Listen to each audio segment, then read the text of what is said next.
The last homework problem we did on leasing looked at the lease contract from the perspective of the lessee, and if you recall, I've got it right here, we went through this process of determining whether the lease was a capital lease or an operating lease following this set of criteria, and we determined from the lessee's perspective that this was a capital lease because the life of the lease exceeded 75% of the economic life of the asset and that's under contract within the lease. So, but we wanted to flip sides now, and we're going to look at accounting for the lessor.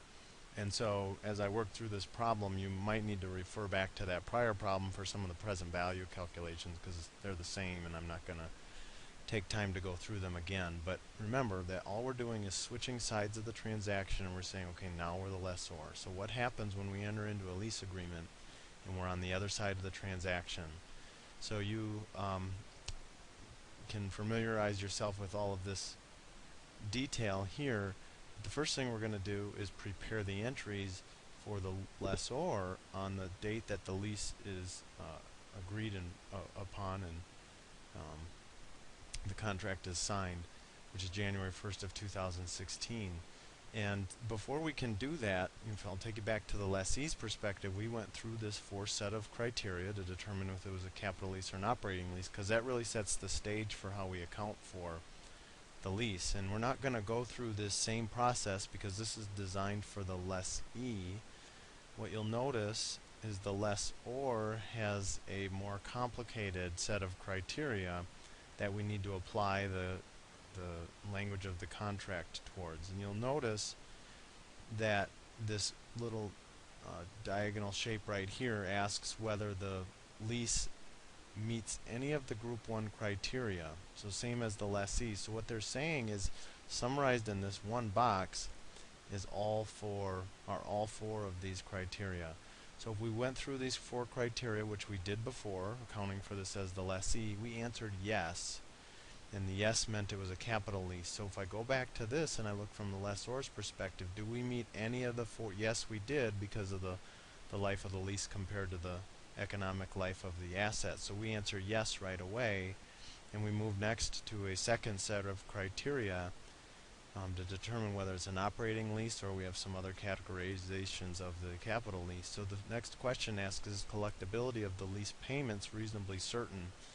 And what we're trying to establish here is whether you just need to remember back to what the operating lease says, is that the lessor really has the risk and the benefit of the ownership of the leased item because it's a true rental agreement. But if we determined it to be a capital lease, we said that the lessee, we've transferred all of the ownership benefits and risks to the lessee.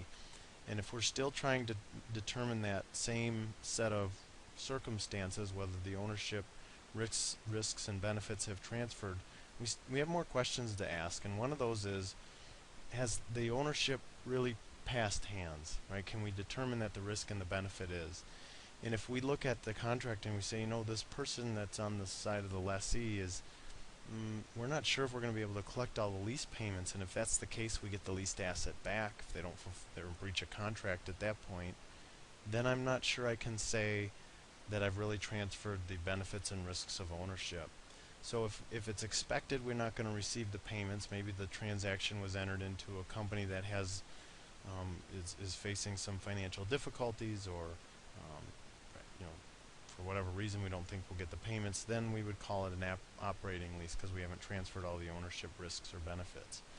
So this is simply a criteria you're going to have to be told yes or no on, and in this problem it doesn't even speak to that criteria.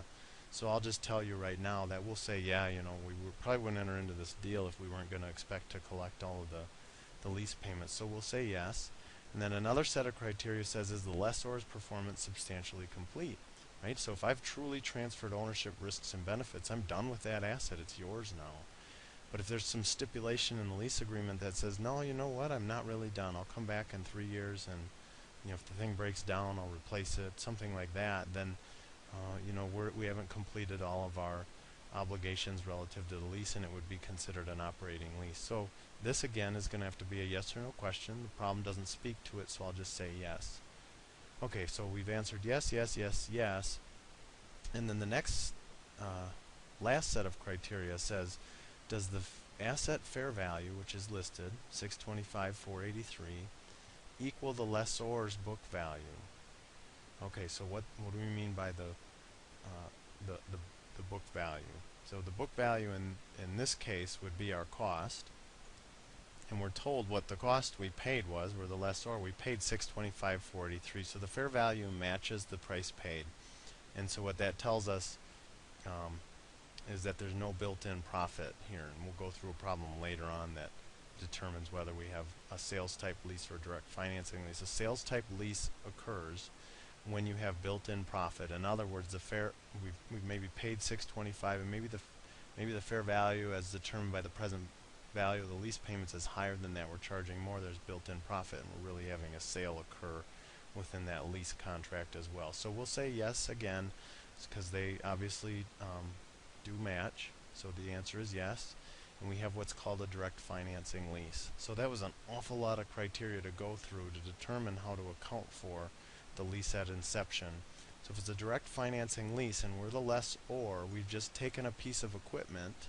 In this case, it's some sort of a satellite transmission device, and we need to remove that from our financial records, which would be a balance sheet, right? So I would credit this thing called a leased asset, and I credit it for some value, and because it removes the asset then from my books.